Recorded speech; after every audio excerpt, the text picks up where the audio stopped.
교회 밭에 비닐 멀칭을 다 했는데요. 농사가 전문이 아닌 사람이 비닐 멀칭을 다 하고 보니 이제는 심을 걱정이 됩니다. 이걸 어떻게 다 심지? 다른 사람이 하는 거 보면 참 쉬워 보이는데 제가 해보니 참 힘들다 이런 마음이 저절로 생깁니다.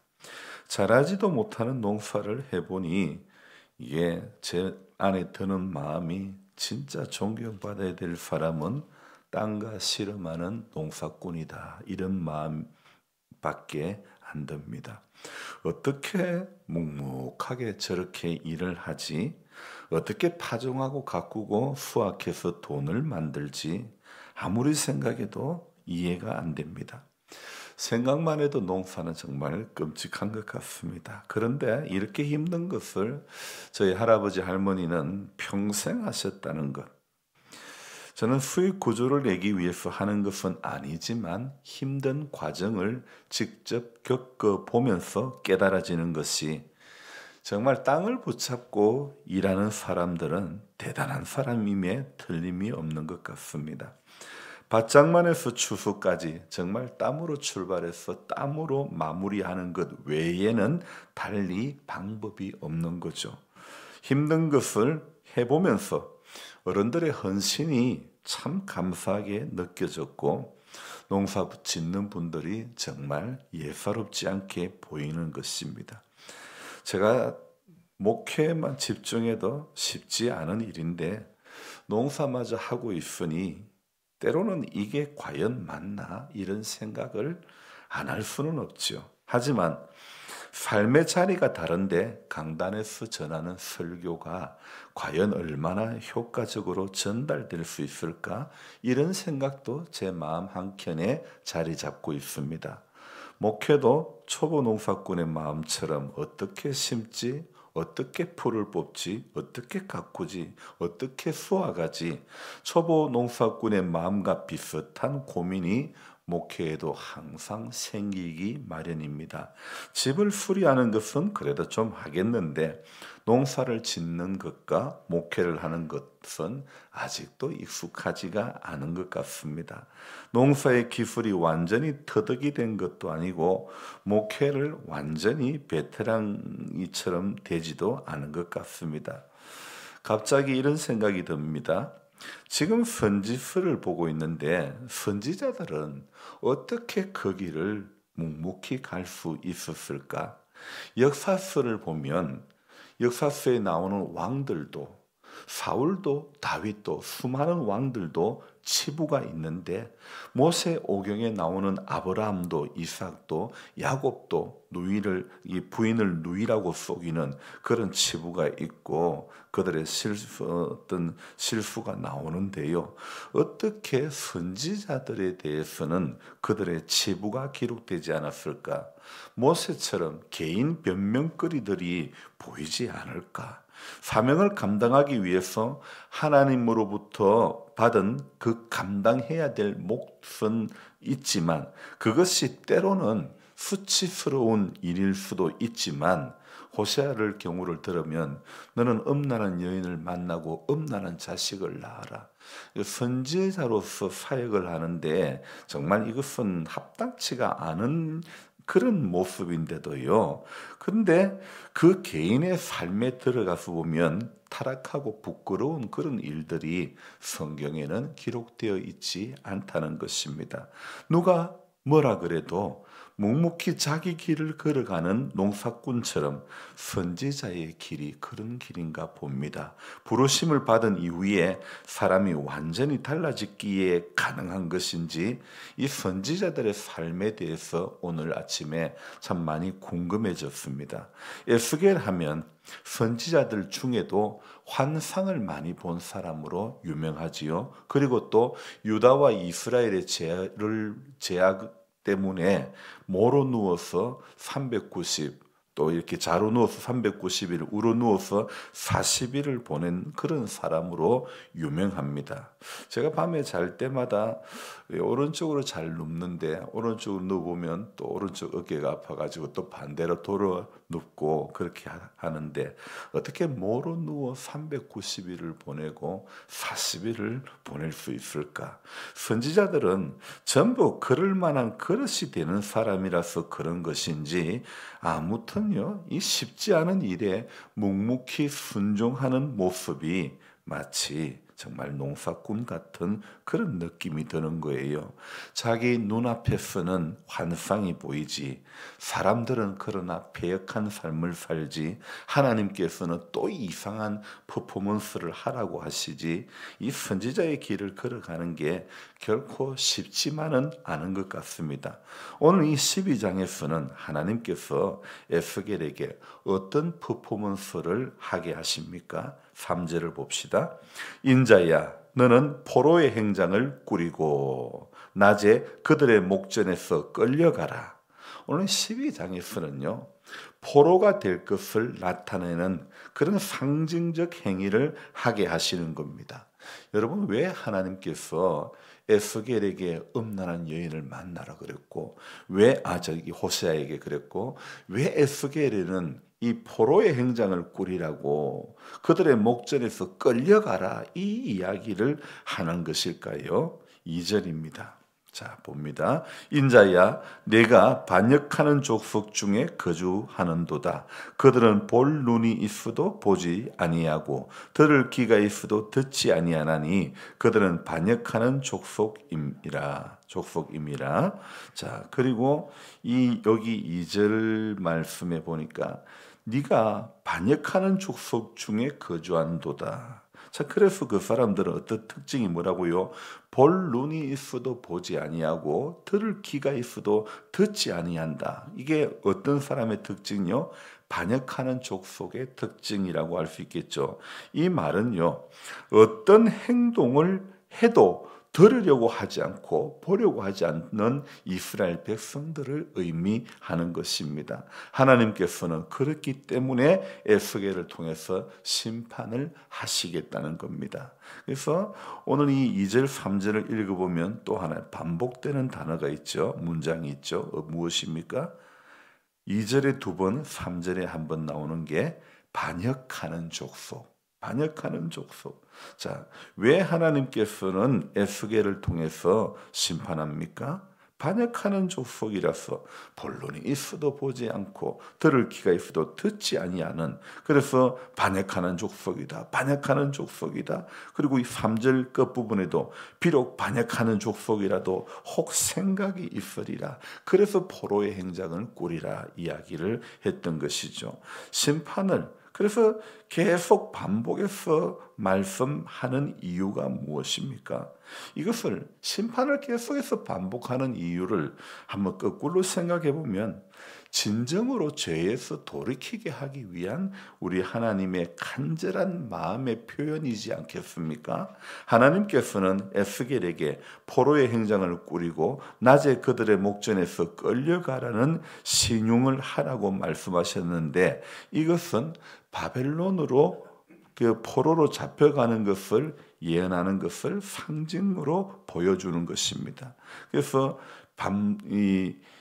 반역하는 족속에게 너 보여라. 너 그 모습을 보여줘라.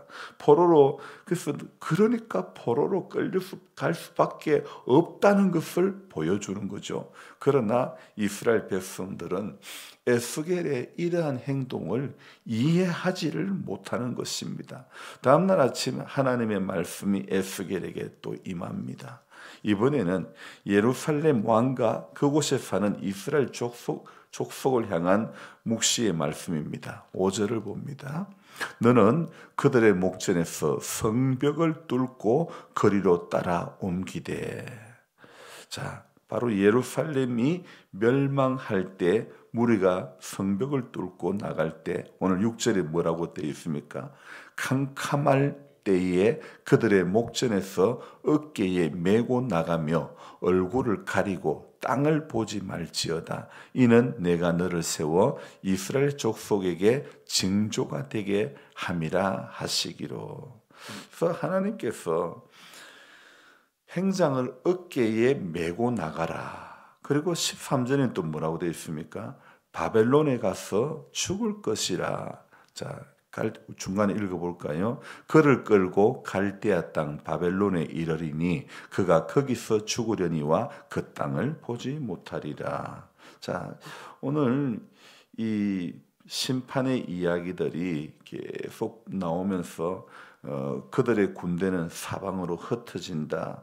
이렇게 하나님께서 예루살렘을 철저하게 심판하실 것이라 전하고 있지 않습니까?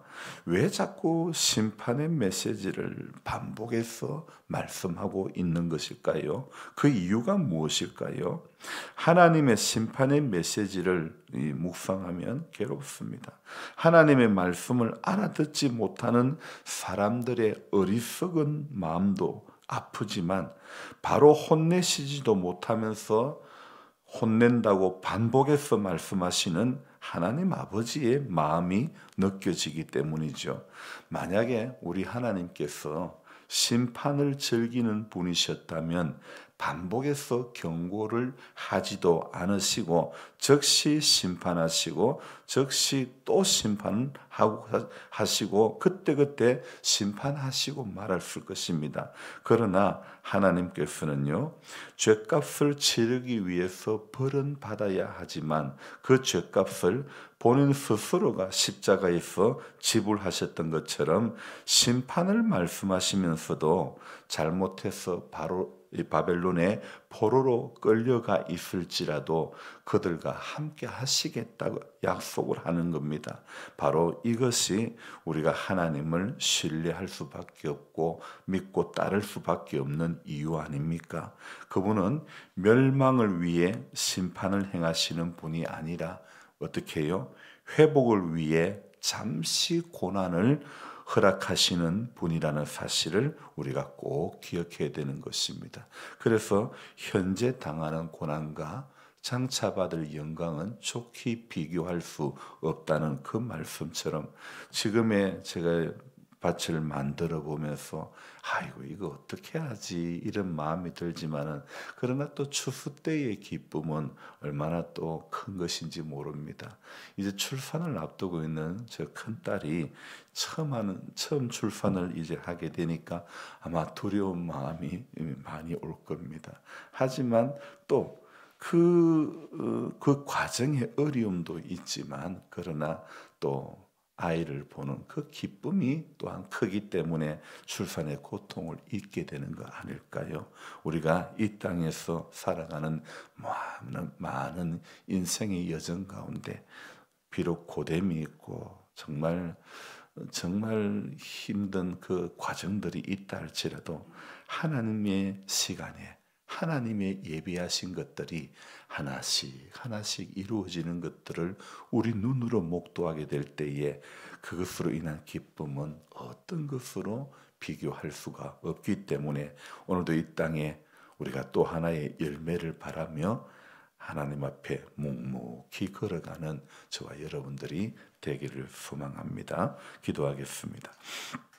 좋으신 하나님 아버지, 에스겔에게, 호세아에게, 예레미야에게, 다니엘에게, 하나님 수많은 선지자들에게 하나님 이 모양 저 모양, 하나님 어떨 때에는 왜 꼭 이렇게까지 하게 하실까? 전혀 정말 생뚱맞은 모습으로까지 그들을 세우고 그들을 또 그런 상징적인 행위를 하게 하셔서 하나님 이 유다와 이스라엘 백성들에게 깨닫게 하시려고 또 그렇게 하나님 하시는 이 모든 과정들 하나님 부름받은 이후 선지자로 부름받은 이후에 완전히 삶이 달라져서 가능한 것인지는 모르겠습니다. 하나님, 하지만 우리 선지자 한 사람 한 사람의 삶을 보면 정말 묵묵히 걸어간 사람임을 정말 농사꾼처럼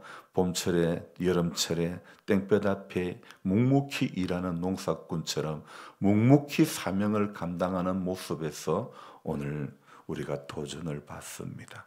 우리 역시 하나님 심히 좋고 그늘이 좋지만 또 땀을 흘려야 할 시간에는 땀을 흘릴 때에 하나님 그 고됨을 통해서 그 노동을 통해서 하나님 또 깨닫게 해주시는 것들을 깨닫고, 하나님 들려주시는 것을 듣고, 하나님 보여주시는 것을 보면서 하나님, 우리가 하나님 원하는 그 방향으로만 갈 수 있도록, 하나님 그 원하시는 그 방향으로만 생각하며 나아갈 수 있는 모두가 되도록 도와주시옵소서. 오늘도 무엇을 먹을까 마실까 입을까 염려하지 말게 해주시고, 이방인들이 구하는 것 똑같은 것 역시 우리가 구하지 않기를 원합니다. 너희 천부께서 있어야 할 줄을 아시느니라 하셨던 것처럼 하나님 우리의 모든 필요를 아시고 때를 따라 도우시는 손길로 함께 해주시는 하나님의 그 큰 사랑 앞에 오늘도 감사하며, 우리에게 오늘 이 하루에 허락되어진 하나님 해야 할 일들을 우리 역시 묵묵히 감당하는 한 사람이 될 수 있도록 도와주시고, 하나님 우리 역시 또한 선지자가 걸어갔던 그 길들처럼 우리 역시 묵묵히 걸어갈 수 있는 하나님의 사람들이 다 되게 도와주옵소서. 오늘도 마을 속에서 녹아져가게 하시고 빛의 역할, 소금의 역할 충분히 감당할 수 있는 모두가 되도록 도와주옵소서. 예수님의 존귀하신 이름으로 감사하며 기도드리옵나이다. 아멘. 하나님 아버지, 간절한 마음으로 기도하겠습니다. 주여, 주여, 주여. 하나님 아버지,